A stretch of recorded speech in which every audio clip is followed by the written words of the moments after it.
Now, would you introduce yourself to the jury, please, by telling us your full name? And then would you spell your first and last name, please, for the record?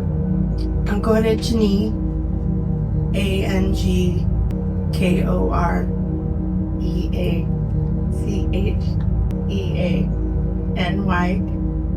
last name Yoeun, like Nancy. Thank you. So you pronounce your first name Ankor? Yes, I go by Ankor. Ankor. Are you okay if I call you that today? Yes. Okay. All right. Ankor, I'm going to just step back here and ask you some questions from back here. What I'm going to ask you to do is try to project your voice out loud enough where I can hear you. So that way, if I can hear you, I know the jury can hear you. Okay? Yes. Okay. Perfect. Doing great. A little bit nervous today? Yes. Yeah. First time you ever... A quiet neighborhood suddenly became the center of a horrifying murder investigation after a neighbor testified she heard what sounded like gunshots coming from next door, and what she described in court left the entire courtroom silent. Testifying in a courtroom? Yes. Okay. Well, I'm just going to ask you some questions, starting with whereabouts did you live in November of 2023? Right next door to Karen and DeVito. Okay. And can you tell us a little bit about that general area, please? The cul-de-sac, safe. It's the reason why I've lived there for so long, because I felt like I never had to worry about anything. My neighbors always watched out for each other, especially Karen and DeVito. They're always there. What do you mean when we get out of the car? They're not responsive. I'll ask another question. And so that's exactly what we're talking about. You're exactly right thing to stop. I'm going to sustain the objection. That just means Mr. Tuna, I'll ask you a different question. Okay. And you mentioned somebody, say you know by the name of, or two people you know by the name of Karen and DeVito. Yes, Did they live some near you? right next door. The witness explained that she had lived beside the couple for more than 10 years. She described them as caring neighbors in what she believed was a safe, peaceful neighborhood. But everything changed on a stormy Friday night in November 2023. Okay. I'm going to put a couple of photographs up on the screen.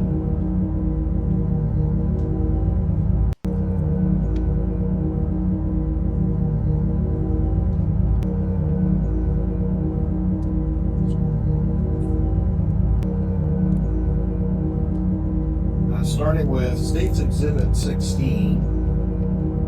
They have republished that. I made. This is State Exhibit 16, which was previously admitted into evidence. And can you see that on the screen in front of you? Yes. Do you recognize what's in this photograph? Karen and DeVito's house and their truck. Okay. And so if you imagine that I'm the photographer and I'm taking this photograph, where would I turn to be able to see your residence from here? Left. To the left. Yes. And how many houses would I go over? Literally right next door. Next door. Okay.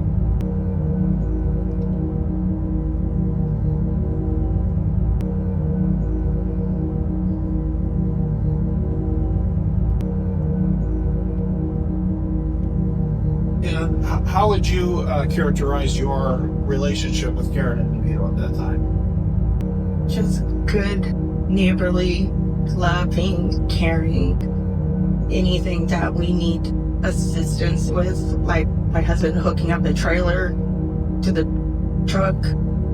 DeVito's the first one, hey, do you need help? And Karen's doing she loves to take care of her yard. And whenever I come home, hi, how's it going? How was your day? They go for walks, holding hand in hand all the time. That's not what you know. I don't see that very often, but with them, yes. Your Honor, relevance. I'm going to overrule the objection. Mr. Tuna, go ahead. Thank you. How long had you lived there How long had you lived at that residence in, say, November of 2023? Like 10 plus years. Okay. Long time. And had Karen and DeVito always been in that house next to you? Yes. Okay, so you'd known them for 10 years or so? Yes. Okay. Did you know much about the vehicles that they drove? The tan truck, which you saw in a picture, and they had a small compact little car. Okay. She normally would park that in the garage. Okay. And the truck normally would be outside? Yes. Okay. I'd like to take your attention to Monday, November the 13th of 2023. You were living at that place at that time? Yes. Okay. And were you employed at that time? Yes. And where were you employed? ATI. Hold on.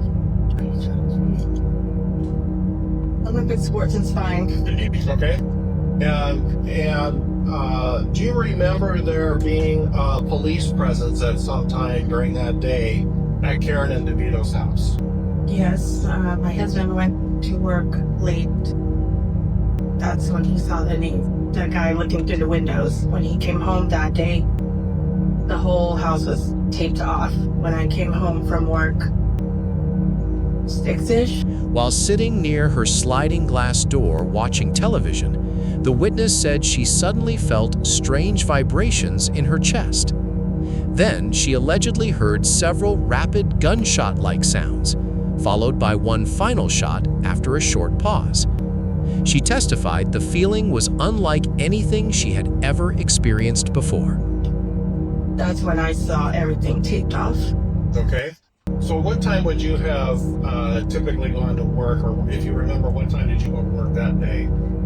I usually leave 5:45 to 6 a.m.-ish. Okay. And was there anything unusual about Karen and DeVito's house at that time that you noticed? No. Okay. And so when you talk about the police presence, you observed that for yourself when you returned? Correct. What time would that have been? 6-ish. I know that time it was very dark, but it's very present. Their cars and all the tape. Okay.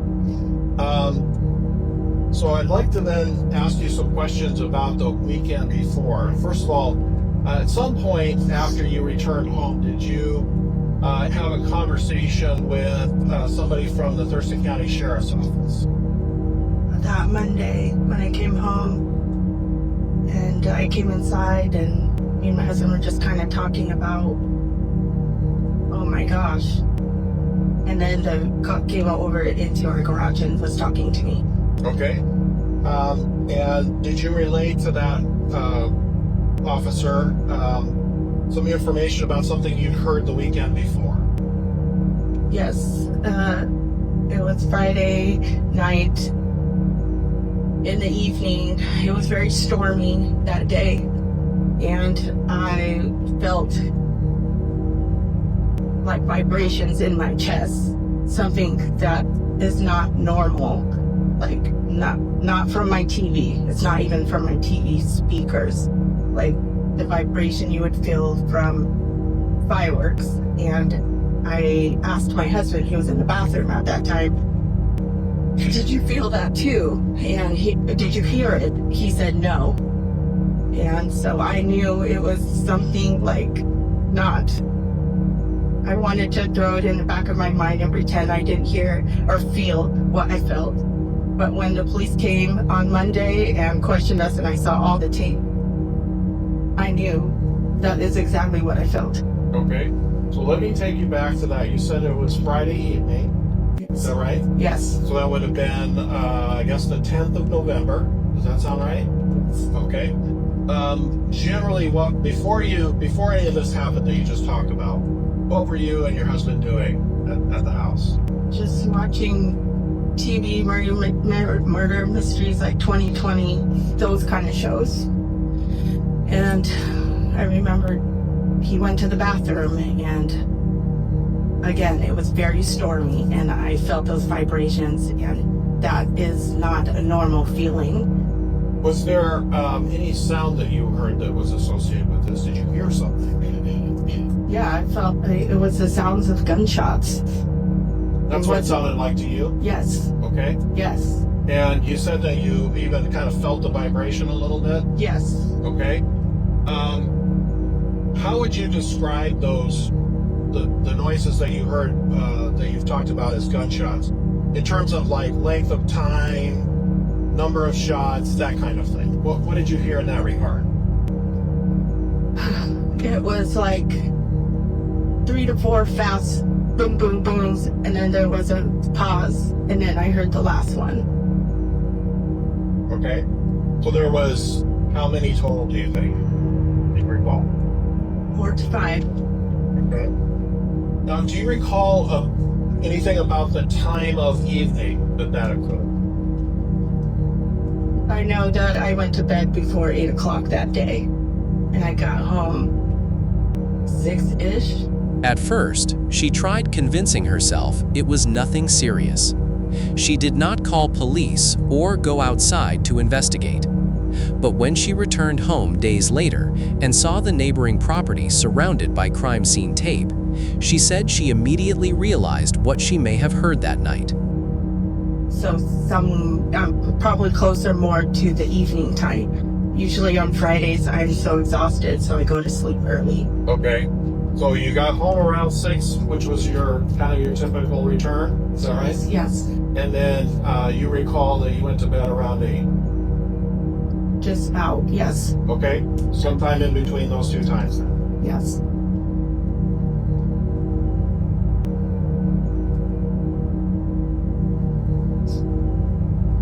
Where were you located within your residence when you heard these noises?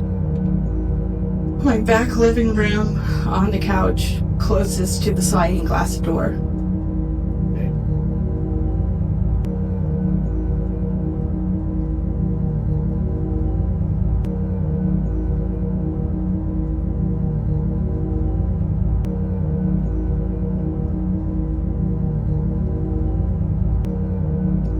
Now, did you have something with you that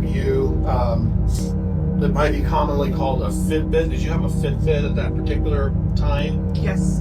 And do you recall anything about that Fitbit? Did you look at the Fitbit at all or do anything else to notice the time? I think on Monday, I just looked at my sleep patterns, and I remember I went to bed early that day. Okay.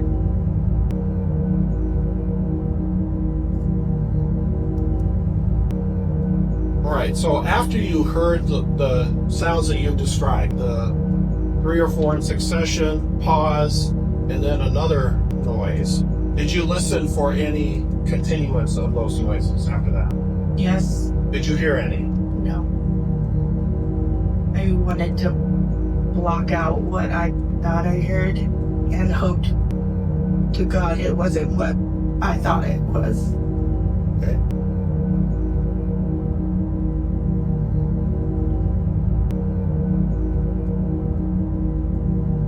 Were you able to ascertain anything about like where it was coming from, direction, anything like that? I know it was coming from Karen DeVito's direction.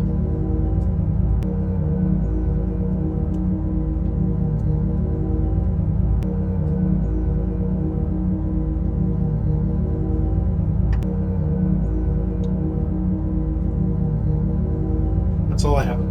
That's all the questions I have this time. Thank you. Miss Norton, do you have any questions for Miss Yoon? I do. Go ahead, Ingrid.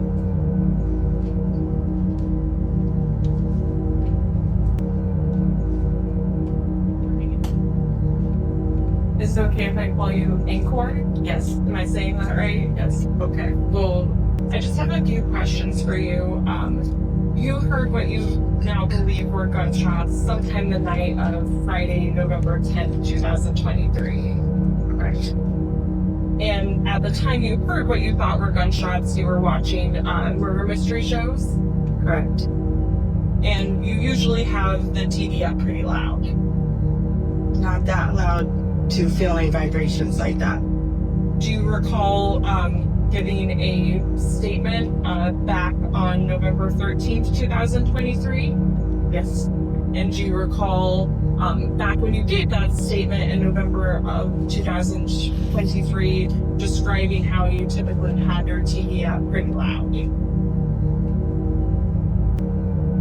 I don't remember. Okay. Would it be helpful if I gave you a copy of that statement to take a look at? Sure. Okay. Your Honor, may I approach the clerk? You may. Thank you.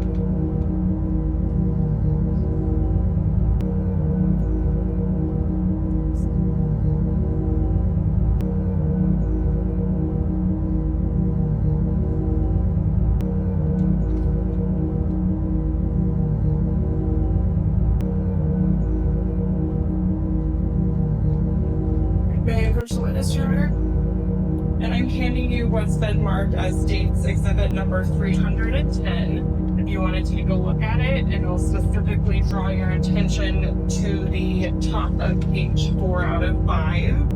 Let me know when you've had a chance to look at that document. Yes.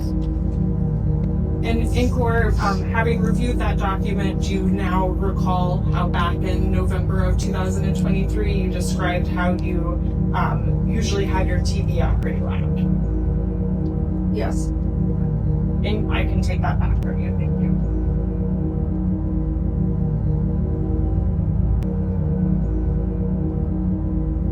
And During cross-examination, the defense questioned whether loud television noise or storm conditions could have caused confusion, but the witness stood by her testimony. She repeatedly told jurors the sounds felt like they came from outside, specifically from the direction of her neighbor's home. you believe you heard gunshots in the evening. Yes. Sometime between approximately 6 p.m. and approximately 8 p.m. Yes. It's fair to say you're not sure of the exact time. Correct. And back on that Friday in 2023, when you heard those sounds, you thought it might be the TV. I felt the vibrations in my chest, something different than I've ever felt before, besides fireworks. And back on that Friday in 2023, that November 10th, you did not call the police. No, because I was hoping it was not what I heard. You did not go look out the window. Again, no, I did not. You didn't go outside to investigate. No. And around Monday, November 13th, 2023, you became aware of an investigation at your neighbor's house. Correct. And that made you think more about what you had heard. I know what I heard.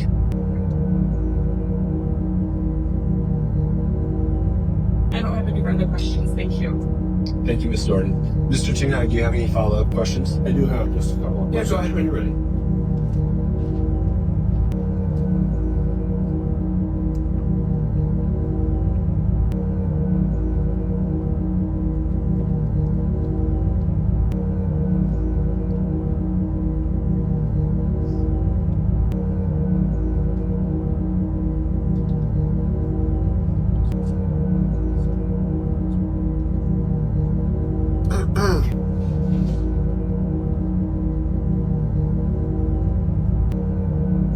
In court, I'm going to hand you back State's Exhibit 310 for identification. This is the transcript of the statement that you just looked at a moment ago.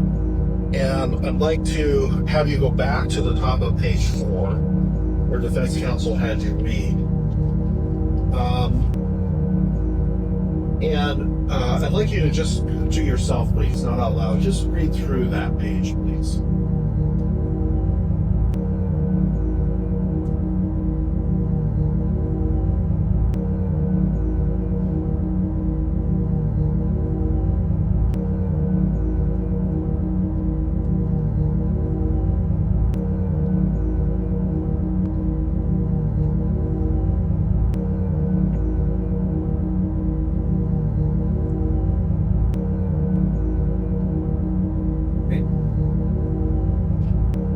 when you gave that statement, did you talk about and tell the detective who took this statement? Did you tell him about that feeling that you had in your chest that you talked about earlier? Yes. What did you say about that?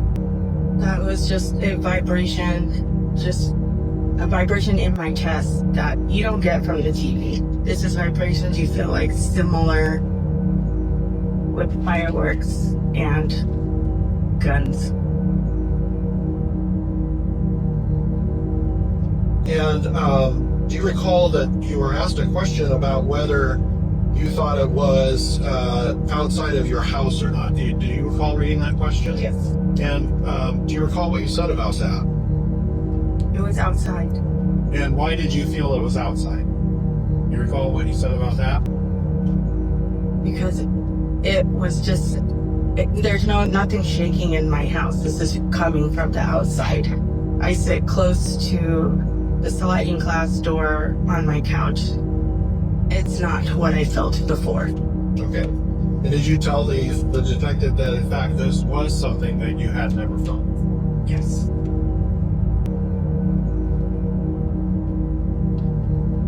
That's all I had. Thank you, Mr. Tuna. Ms. Doran, do you have any follow-up on those questions? No big deal. May Ms. Young step down? Yes, please, Your Honor. By the end of the testimony, the courtroom had heard a chilling timeline connecting the witness's observations to the homicide investigation next door. And prosecutors used the testimony to reinforce their theory about what happened inside the home that night.